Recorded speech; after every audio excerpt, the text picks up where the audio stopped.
आकाशवाणी मध्य प्रदेश से प्रस्तुत है प्रादेशिक समाचार।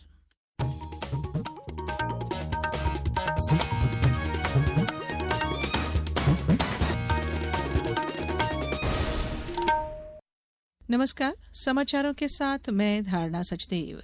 सबसे पहले इस बुलेटिन के मुख्य समाचार। प्रधानमंत्री नरेंद्र मोदी ने कहा, मुद्रा योजना का उद्देश्य युवाओं को रोजगार मांगने की बजाय रोजगार देने वाला बनाना है। गौशालाओं को अब रोज 20 रुपए की बजाय 40 रुपए प्रति गौवंश मिलेंगे। पीपीपी मोड पर खुलेंगे मेडिकल कॉलेज। प्रदेश के अधिकारी और कर्मचारियों को जल्दी ही मिलेगी पदोन्नति। और लोकप्रिय राई कलाकार पद्मश्री राम सहाय पांडे को आज पूरे सम्मान के साथ दी गई अंतिम विदाई। अब समाचार विस्तार से। प्रधानमंत्री नरेंद्र मोदी ने आज कहा कि सरकार ऐसी गतिशील व्यवस्था बनाने पर ध्यान देना जारी रखेगी जहां प्रत्येक आकांक्षी उद्यमी को ऋण सुविधा उपलब्ध हो और वह विश्वास के साथ आगे बढ़ सके। प्रधानमंत्री मुद्रा योजना की 10वीं वर्षगांठ के अवसर पर सोशल मीडिया पोस्ट पर श्री मोदी ने कहा कि इस योजना का उद्देश्य युवाओं को सशक्त बनाना, उन्हें विश्वास तथा आत्मविश्वास से भरना तथा रोजगार मांगने वालों के बजाय रोजगार देने वाला बनाने की क्षमता प्रदान करना है। मुद्रा योजना मेरे देश के नौजवानों को अपने पैरों पर खड़े रहने की हिम्मत और उनका हौसला बुलंद होता चले। मैं रोजी रोटी कमाने के लिए क्यों भटकूंगा, मैं 10 लोगों को रोजी रोटी दूंगा, ये मिजाज पैदा करना है। देश में 52 करोड़ लोन दिए गए हैं। 52 करोड़ लोन यानी अपने आप में बहुत बड़ा आंकड़ा है। दुनिया के किसी देश में ये सोच भी नहीं सकते हैं। केंद्रीय गृह मंत्री अमित शाह की मौजूदगी में 13 अप्रैल को भोपाल के रविंद्र भवन में राज्य स्तरीय सहकारी दुग्ध उत्पादक गोपाल सम्मेलन का आयोजन किया जाएगा। पहले यह सम्मेलन नीमच में होना प्रस्तावित था, लेकिन अब इसके स्थान में बदलाव किया गया है। केंद्रीय सहकारिता और गृह मंत्री अमित शाह सम्मेलन में मुख्य अतिथि होंगे। सम्मेलन में दुग्ध संघों, MP state cooperative dairy federation और राष्ट्रीय डेयरी विकास बोर्ड के मध्य सहकार्यता अनुबंध होगा। मुख्यमंत्री डॉ मोहन यादव ने कहा कि सहकार से समृद्धि के विजन के अंतर्गत मध्य प्रदेश एक महत्वपूर्ण पहल कर रहा है।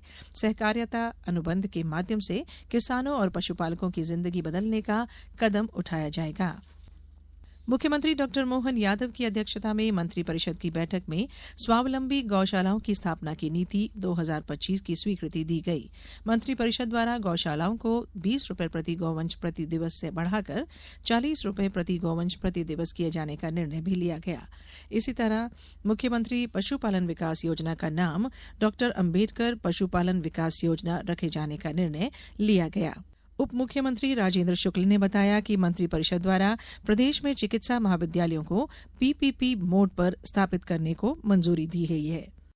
2025-26 के लिए शासकीय शालाएं जितनी भी हैं हमारी, उसके गुणवत्ता के सुधार के लिए, क्योंकि जिस तरीके से मध्य प्रदेश में इंफ्रास्ट्रक्चर मजबूत हुआ है, अब सरकार का फोकस शिक्षा और स्वास्थ्य और रोजगार है। तो शिक्षा की गुणवत्ता में कैसे सुधार हो, इसके लिए भारत सरकार का उपक्रम है एक्सिल इंडिया लिमिटेड, इसके साथ एमओयू साइन करने का फैसला हुआ है। इंदौर जिले में जल गंगा संवर्धन अभियान के तहत गांव-गांव में जल संवाद कार्यक्रमों का आयोजन किया जा रहा है। जल संवाद कार्यक्रम में जहां एक और ग्रामीणों को जल की महत्ता बताकर जल बचाने का संकल्प दिलाया जा रहा है, वहीं दूसरी ओर गांव की जल संरचना के जीर्णोद्धार के लिए श्रमदान भी किया जा रहा है। इसी सिलसिले में जिले के देपालपुर विकासखंड के अनेक गांवों में जल संवाद कार्यक्रम आयोजित किए गए। यह कार्यक्रम मध्य प्रदेश जन अभियान परिषद के सहयोग से हुए। ये समाचार आप आकाशवाणी मध्य प्रदेश से सुन रहे हैं। ये समाचार बुलेटिन YouTube पर Madhya Pradesh news All India Radio channel पर और Facebook साथ ही X प्लेटफॉर्म पर AIR न्यूज भोपाल पर सुने जा सकते हैं। इसके अलावा आप हमारी वेबसाइट newsoneir.gov.in पर अथवा न्यूज ऑन AIR ऐप पर भी समाचार सुन सकते हैं। समाचारों में एक बार फिर आप सभी का स्वागत है। प्रदेश के अधिकारी कर्मचारियों की पदोन्नति शीघ्र होगी। इस बारे में राज्य शासन द्वारा शीघ्र ही निर्णय लिया जा रहा है। मुख्यमंत्री डॉ मोहन यादव ने आज कहा कि प्रदेश के लगभग 4 लाख अधिकारी कर्मचारी इस निर्णय से लाभान्वित होंगे। उन्होंने कहा कि पदोन्नति से संबंध में मुख्यमंत्री स्तर से 12 से अधिक बैठकों में विचार विमर्श किया गया।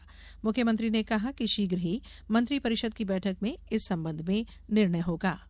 मैं अपने सभी मजलिस के अधिकारी कर्मचारियों को उनकी विगत 8 वर्षों से अधिक समय से पदोन्नति के उलझे मसले के निराकरण की तरफ पहुंचने के लिए बधाई देना चाहूंगा मुझे इस बात की जानकारी है कि हमारे अधिकारी कर्मचारियों के प्रमोशन के लंबे अवसर से वो वंचित रहे और ऐसे में कई सारे अधिकारी कर्मचारी तो रिटायर्ड भी हो गए, लेकिन कुछ कुछ कारण से लगातार लंबे समय से लंबित समस्या थी, इसका समाधान की तरफ हम पहुंचे हैं। कृषि और किसान कल्याण मंत्री शिवराज सिंह चौहान और इजरायल के कृषि मंत्री अवी दिख्तेर ने आज नई दिल्ली में कृषि में द्विपक्षीय सहयोग से संबंधित समझौतों पर हस्ताक्षर किए।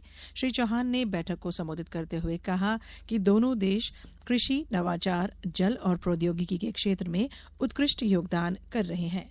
नई रिसर्च होती है, वो रिसर्च हमारे किसानों तक जल्दी पहुंचे और एक्सटेंशन वर्कर के माध्यम से गांव-गांव तक पहुंचाए, इस पर हम लोग काम कर रहे हैं। जलवायु अनुकूल कृषि, क्लाइमेट चेंज के खतरों को कम करके हम कैसे ऐसे बीज का निर्माण कर सकते हैं जो बढ़ते हुए तापमान में भी क्लाइमेट चेंज के खतरों को कम करके उत्पादन बढ़ा सके। लोकप्रिय राई कलाकार पद्मश्री राम सहाय पांडे को आज सागर में पूरे सम्मान के साथ अंतिम विदाई दी गई। जनजातीय लोक कला और बोली विकास अकादमी के अनुसार स्वर्गीय पांडे ने बेड़िया समुदाय के पारंपरिक नृत्य राई को लेकर अभूतपूर्व कार्य किया। उन्होंने राई नृत्य को जातीय नृत्य से बुंदेलखंड की समृद्ध संस्कृति का हिस्सा बनाया। मध्यप्रदेश शासन ने 1983 में उन्हें शिखर सम्मान और 2012 में राष्ट्रीय तुलसी सम्मान से अलंकृत किया था। वित्तीय सेवा विभाग ने एक राज्य एक क्षेत्रीय ग्रामीण बैंक के सिद्धांत पर 26 क्षेत्रीय ग्रामीण बैंकों के विलय को अधिसूचित कर दिया है। इसका मुख्य उद्देश्य कार्यकुशलता में सुधार और लागत को तर्कसंगत बनाना है। यह क्षेत्रीय ग्रामीण बैंकों के विलय का चौथा चरण है। पूर्व में विलय के कारण इन बैंकों की कार्यकुशलता में सुधार को ध्यान में रखते हुए वित्त मंत्रालय ने पिछले वर्ष नवंबर में विलय की नई योजना शुरू की थी। इस समय 26 राज्यों और 2 केंद्र शासित प्रदेशों में 43 क्षेत्रीय ग्रामीण बैंक काम कर रहे हैं। विलय के बाद 28 क्षेत्रीय ग्रामीण बैंक रह जाएंगे। अब कुछ समाचार संक्षेप में। अनुसूचित जनजाति कार्य विभाग में राज्य मंत्री दुर्गादास उइके ने पुलिस लाइन हरदा में शहीद स्मारक पर नवनिर्मित टीन शेड का लोकार्पण किया। इस अवसर पर उन्होंने कहा कि शहीदों से जुड़े विकास कार्यों के लिए धन की कोई कमी नहीं है। भोपाल जिला न्यायालय की विशेष अदालत में ईडी ने आरटीओ के पूर्व आरक्षक सौरभ शर्मा, उनके सहयोगियों शरद जायसवाल, चेतन सिंह गौर के खिलाफ अदालत में चालान पेश कर दिया है। महावीर जयंती के उपलक्ष्य में जैन दर्शन विद्या शाखा केंद्रीय संस्कृत विश्वविद्यालय भोपाल परिषद द्वारा कल वर्तमाने वर्धमानस्य प्रासंगिकता विषय पर 1 दिवसीय राष्ट्रीय संगोष्ठी का आयोजन किया जा रहा है। हरदा में स्कूल शिक्षा विभाग द्वारा छात्रों को पाठ्य पुस्तकों की सुलभ उपलब्धता के उद्देश्य से 2 दिवसीय जिला स्तरीय पुस्तक मेला शासकीय कन्या सीएम राइज उच्चतर माध्यमिक विद्यालय में आयोजित किया गया। सीहोर में जल गंगा संवर्धन अभियान के तहत इन दिनों बारिश में जल संरक्षण के लिए कुओं की मरम्मत, तालाबों का गहरीकरण और डैम की सफाई की जा रही है। अनूपपुर में गर्मी के मद्देनजर कक्षा नर्सरी से 12वीं तक के सभी स्कूलों के संचालन का समय बदलकर सुबह 7:30 बजे से दोपहर 12 बजे तक नियत किया गया है। सागर जिले के जेसी नगर में नामांतरण को लेकर 4,000 रुपए की रिश्वत लेते सहायक ग्रेड 3 कर्मचारी को लोकायुक्त पुलिस ने रंगे हाथ पकड़ा है। देवास में जिला विधिक सेवा प्राधिकरण द्वारा जिला न्यायालय परिषद में विधिक साक्षरता शिविर आयोजित किया गया। मुरैना जिले के पचौरीपुरा पेट्रोल पंप के पास आज एक लग्जरी वाहन अनियंत्रित होकर सड़क किनारे 5 फुट गहरी खाई में जा गिरा। दुर्घटना में परिवीक्षाधीन उप जिलाधीश विकास कैमोर और उनके 2 सहयोगी घायल हो गए। और रतलाम मंडल के खिलाड़ियों ने हावड़ा में आयोजित all India radio gymnastic championship में उत्कृष्ट खेल का प्रदर्शन करते हुए 1 गोल्ड और 1 ब्रॉन्ज मेडल अपने नाम किया है। इस बुलेटिन में बस इतना ही। अगला बुलेटिन सुबह 7:10 पर। नमस्कार।